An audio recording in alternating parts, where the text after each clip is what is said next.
Thank you. Conrad, Bennett Ube, Ambassador Roth, Israeli ambassador to Norway, thank you for coming. And each and every one of you, shalom. Shalom. It's very cold outside, but it's very warm in here. And not just because of the hotel air conditioning, but because of you. I'm here for 2 hours, and so many of you came to me and spoke and shook my hand and gave a hug. And it's really, really heartfelt thing for me. So thank you. I'm honored to be here today and to represent the Israeli government. And I want to start by simply say thank you. Thank you for speaking for Israel. Thank you for defending Israel. And most importantly, thank you for loving Israel.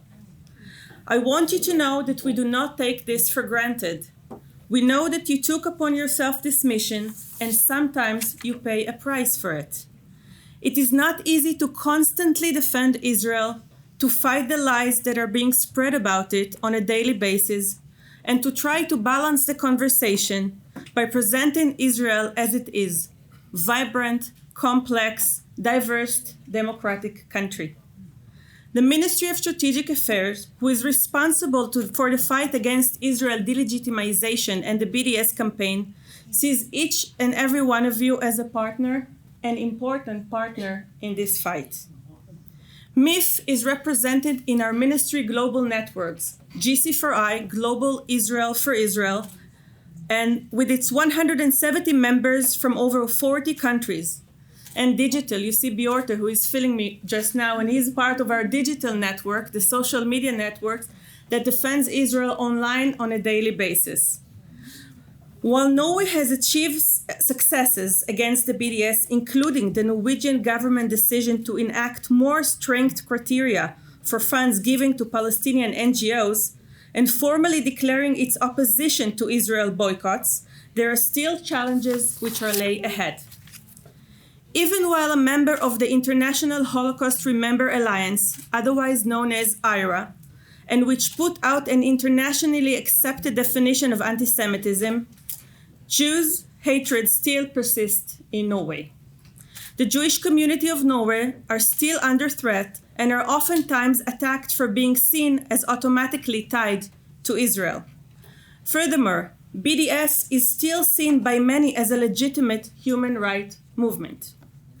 Thanks to our ministry, the Ministry of Foreign Affairs, and the pro-Israeli network, the situation is changing. In the last 2 years have been tough for the BDS. After 15 years of its establishment as a so-called human rights movement, the world is starting to see BDS as it really is, a terror-affiliated anti-Semitic campaign that seeks a world without the one and only Jewish state. Today, BDS activists are banned from Western countries. Their events are being canceled due to their organization connection to terror or due to the spreading of anti-Semitic content, and their bank accounts are being closed one after the other. Israel and the pro-Israeli community are working to ensure that additional countries will view BDS campaign as it really is, a terror-affiliated anti-Semitic movement, and change their policy accordingly. And now I would like to present to you with the ministry latest work revealing the truth about the BDS behind the mask.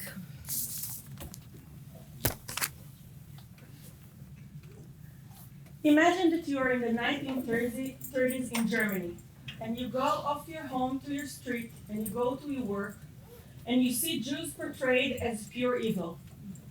And you continue the road to your work, and you see another posters of Jews as planting the seeds of violence and war. And when you get to your work and you open the paper, you see a picture of Jews controlling a world economy and buying their influence. But these, my friends, are not from 1930 Nazi Germany. They are from today, all over the world. These are not black and white pictures. These are in color, and they're all over social media.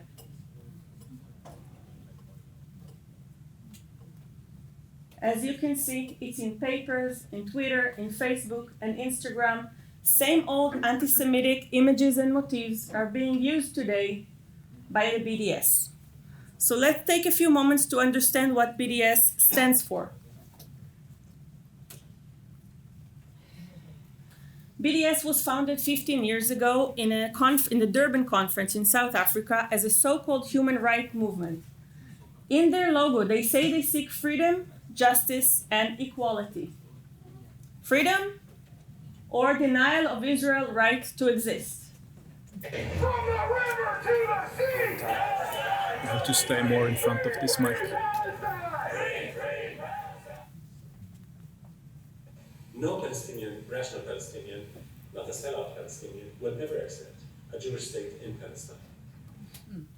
This is Omar Barghouti, the founder and leader of the BDS movement. Justice.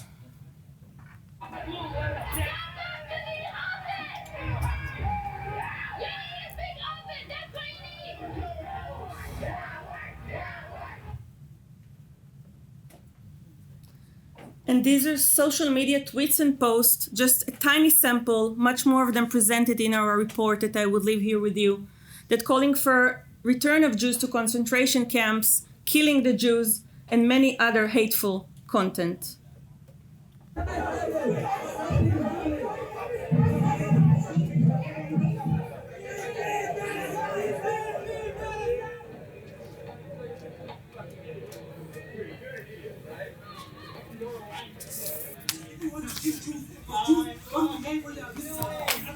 He's ready to be killed. Who said that? This is nothing. And you see that? Okay. Equality, remember? According to the BDS, Jews and Israel equals Nazi equal cockroaches. This was filmed in a BDS protest in Europe. Well, BDS has been spreading its antisemitism drop by drop for over 15 years, spreading its hate all over the world. Now, we at the Ministry of Strategic Affairs in the past 3 years have gone through many efforts to expose the BDS and to make people understand that it's not about human rights and it's not about justice and equality, but it's about the elimination of the Jewish state. Last February, we issued the Terrorists in Suits report. The Terrorists in Suits report revealed over 100 connections between BDS organization and designated terror organizations such as Hamas and PFLP. In the report, we showed over 30 activists, terror-linked activists that are within the civil rights, human rights NGOs titled BDS. And how does it work? You take a terrorist, they put it in the washing machine, and they let it spin. And when it spins, he comes as a so-called human rights person seeking freedom, justice, and equality.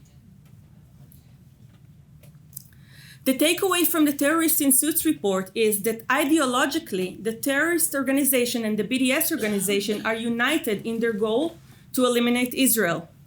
We also have quotes from terror organization leaders saying that they see the boycott as a complementary tactic to the armed struggle with Israel.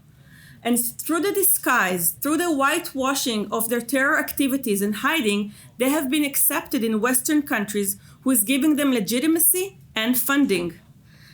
And in this way, they also were able to get the hearts and minds of many liberal audience in Europe, in the United States, in Latin America, and all over the world.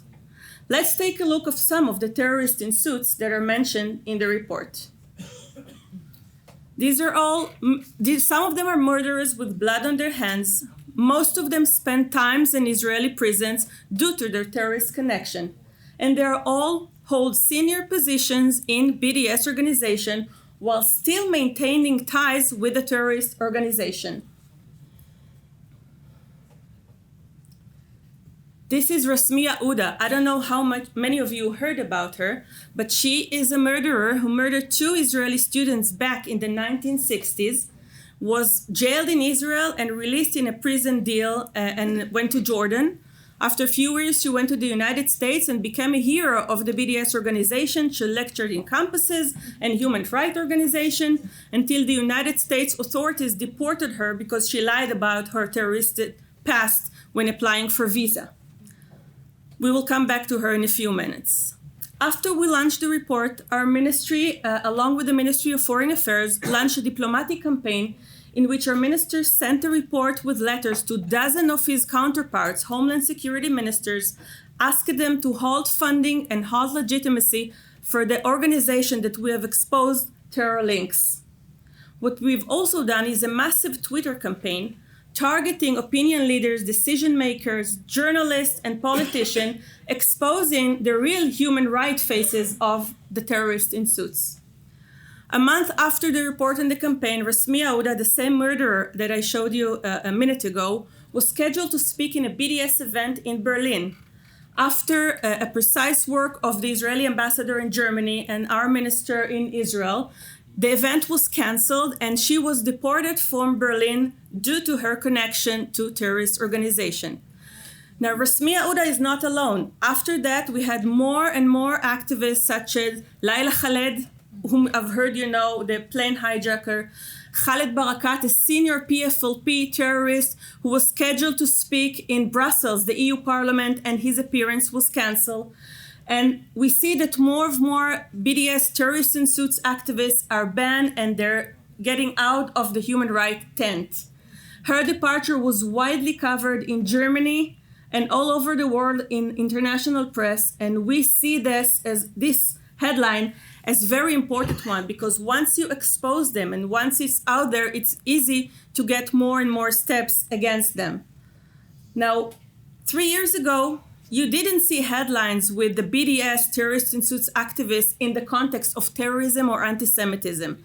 If you Google now BDS in English or in other languages, you'll see more and more reports with these headlines, and this is part of our global efforts to unmask their activity. Now, a month ago, we launched in Brussels our latest report, Behind the Mask, the True Nature of the BDS Antisemitism Exposed. This report reveals over 80 examples of anti-Semitic content consistent of the IRA working definition. And this is very important. We don't say to the world that the BDS is anti-Semitic because Israel says so. We said BDS is anti-Semitic because it's consistent of IRA definition, in which you will see an example of just right here.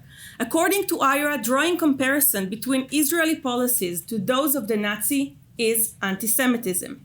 Applying double standards toward Israel is anti-Semitism according to IRA.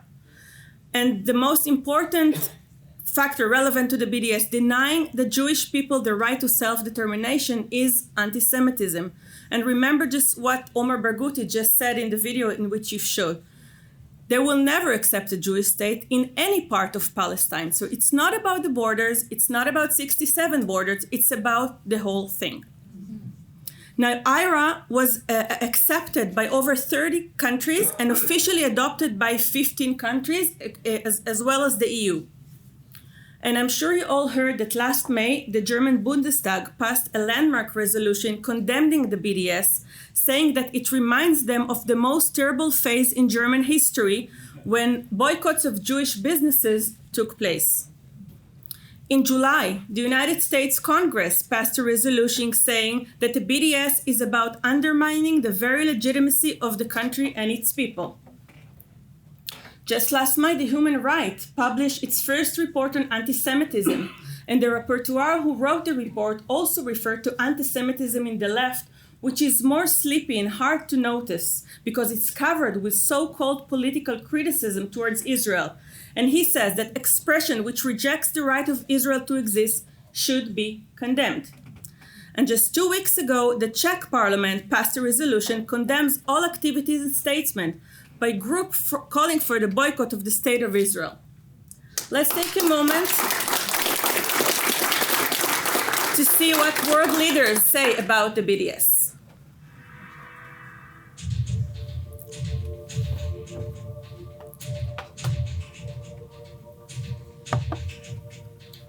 Germany is the first country in the European Union to declare that the Boycott, Divestment, Sanctions Movement, or BDS, is anti-Semitic. Antisemitismus, der Antisemitismus. Und Antisemitismus. Antisemitismus, Antisemitismus.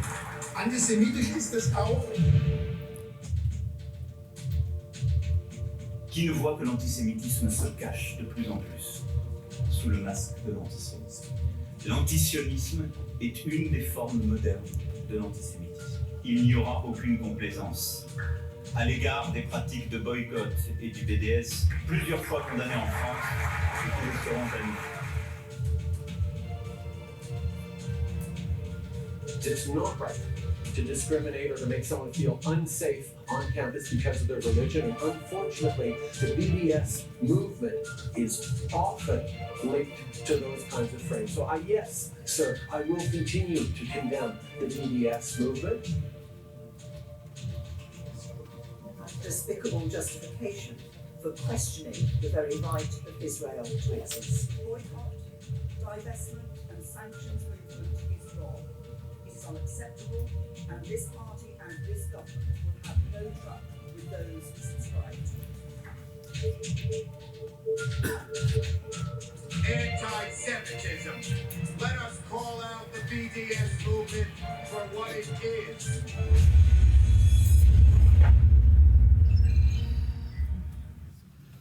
Now, the takeaways from the Behind the Mask report is that the BDS movement is tainted with anti-Semitism due to their use of rhetorics and motifs that are anti-Semitic.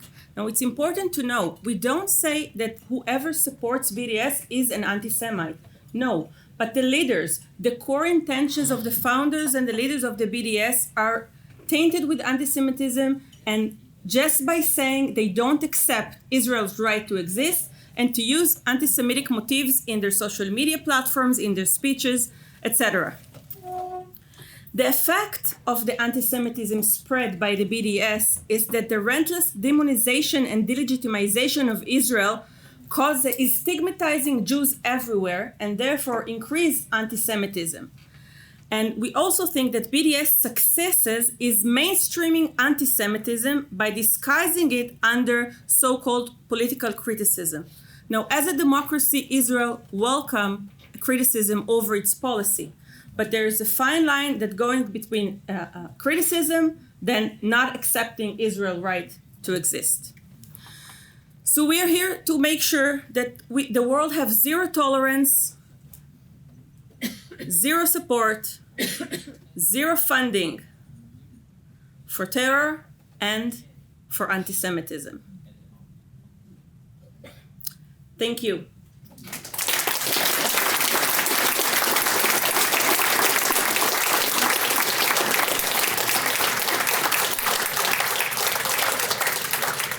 I'd love to take any question, and I hope I can answer most of them. I think they will pass on the mic.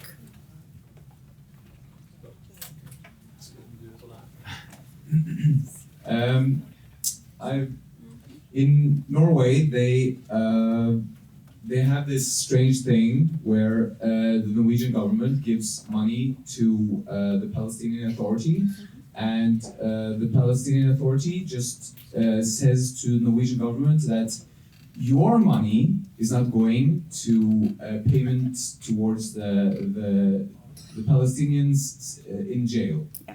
And it's hard for us to get the government or the politicians to understand that money is money. And if you give them money in one hand, they will use some other people's money to pay off prisoners. So I was just wondering, what else can we do to kind of get people to understand this issue?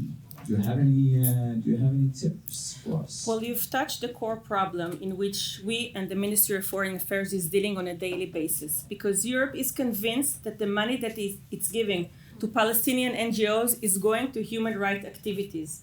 We're trying to tell them that, exactly as you said, once you give them money, they take away other money and use it for boycotts of Israel. Now, many European countries against the boycott policy, and still they fund organizations that promote boycotts. The only thing that we were able to do, and we will continue and constantly do so, is to expose the connection to terror and the anti-Semitic behavior of the BDS, because we believe that only by exposing these two, government will take more and more action, and we're starting to see the seeds. Last year, Denmark took a harsher position on sending money to the Palestinian organization. Norway said she will do the same. She will try to make sure that its money will not go to boycotts, and we see it as a progress. but it's a long fight and it's a hard one. I just wondered why not on the list of countries understanding. By mistake, I think. By the IRA acceptance, I noticed it in the morning. Against BDS. No, the countries that were listed were countries who's formally adopted IRA definition. And I think Norway is there, and by mistake, it's not on the presentation. No? The ambassador said he didn't accept it? Okay. No, They are no. part of the group. Yeah, but they didn't accept adopt it. Yeah. Hey. Hey. Hey. There's the new Swedish foreign minister. Yeah. She just said that the Last BDS week. movement is not anti-Semitic. What do you think about that? Well, Israel obviously condemned this, and we will continue to work with the Swedish government as well as other government to expose the true nature of the BDS. We don't think it's a right statement. We think it's counterproductive. We think BDS is harming chances for peace and coexistence. But we understand that she has a right to say so, even if Israel doesn't like it. If certain governments or organizations are boycotting the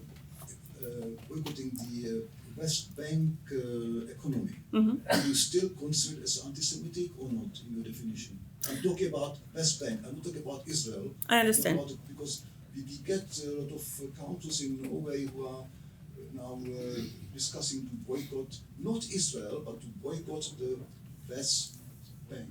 And how would you?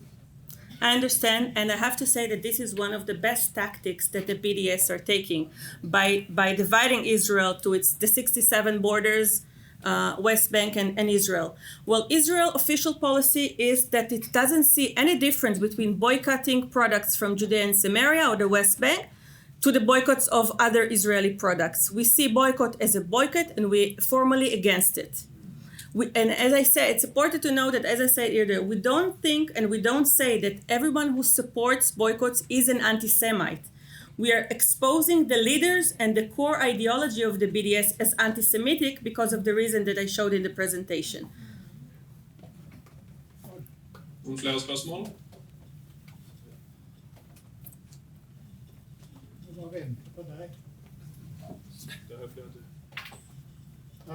What about NGOs? Because I don't know about the West Bank, but I know about Gaza. And every single NGO in Gaza is taken over unofficially by Hamas. This is not what I read somewhere. This is something I know from the inside. Mm-hmm. How are you treating that? Well, that's a very tough question, and I'm sure Ambassador Roth will have a good answer to it. But Israel is against sponsoring NGOs that are linked to Hamas. Now, not every Palestinian NGO is doing bad work against Israel. There are a lot of important NGOs that help the civilians of Gaza and in the West Bank.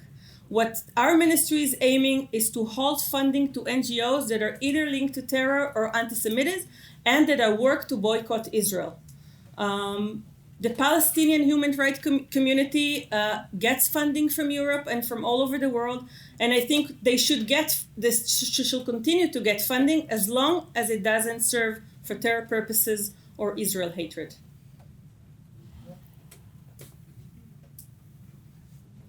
Thank you very much. Anyone else? I have one question as well. I was wondering if you could say a few words about your personal motives for working in the ministry and take on this fight, since you could have done many other jobs. Well, Why is it important I for you? have done many other jobs. sure. I didn't grow up in the public sector. I came from the private sector as a communication advisor, advertising person. I worked at the Jerusalem Post. I work in a nonprofit organization, the International Fellowship of Christians and Jews. And I always dreamed to have a senior position within the Israeli government. And when I was called upon this mission, I was very intrigued because I see it as a very, very hard challenge. It's a fight that it's very hard fighting for, but the fight that is worth fighting for. defending Israel, explaining Israel, showing Israel as it really is, a very complex society. I see it as a great service to me personally and to the people, and I'm very proud of our ministry work. And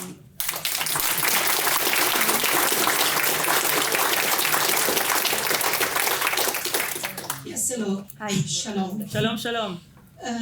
I just want to mention that the former government, under the rule of the Socialist Coalition, Arbeiderpartiet, they actually issued, they had a international conference here with actually then issuing that they were the main, at least one of the main distributing countries to the Palestinian territories and authorities.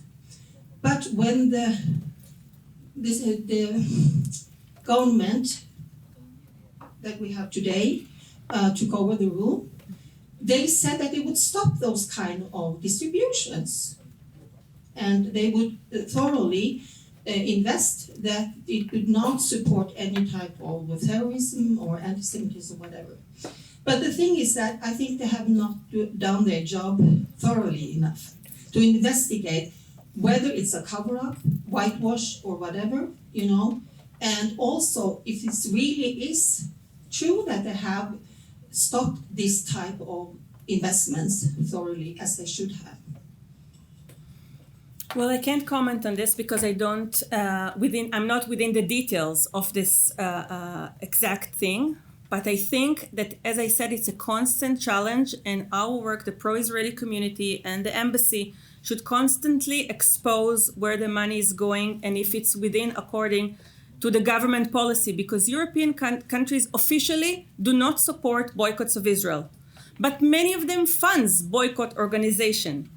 And we try to hold them accountable for the statements, like why is IRA so important in our view? Because if a country accepted and adopted IRA, then they can enforce it on the public sphere. Because if there is a BDS that hosts terrorists or there's anti-Semitic content within it, they can shut it down, as it was done successfully by the embassy in London just 2 years ago in the what called Israeli Apartheid Month. So we think that our job is to constantly expose them and confront them with the truth, and hope that they will take a harsher position, and we see progress. As I say, BDS is not having the free ride as they used to have before. It's much easier for them to get fund. It's much easier for them to get legitimacy. We see their leaders are banned from Western countries, their banking accounts are being closed, and this is all to the joint effort of the pro-Israeli community and Israeli government. Now, these reports are available in 5 languages on our website. Our website is 4il.org, and we have it in French, Germany, Hebrew, English, and German. If you need hasbara materials, if you need these films translated into your local language, contact us through MIF, and we will be happy to do the service and have this movies translated for you. We are launching a YouTube campaign. We already had it in United States, Britain, and Brussels, and we're about to go with the films of the campaign in France, Germany, and Spain. And this is part of the important work to expose it and to confront leaders and decision makers with the truth. And we think each and every one of you can take a part in this effort. Thank you.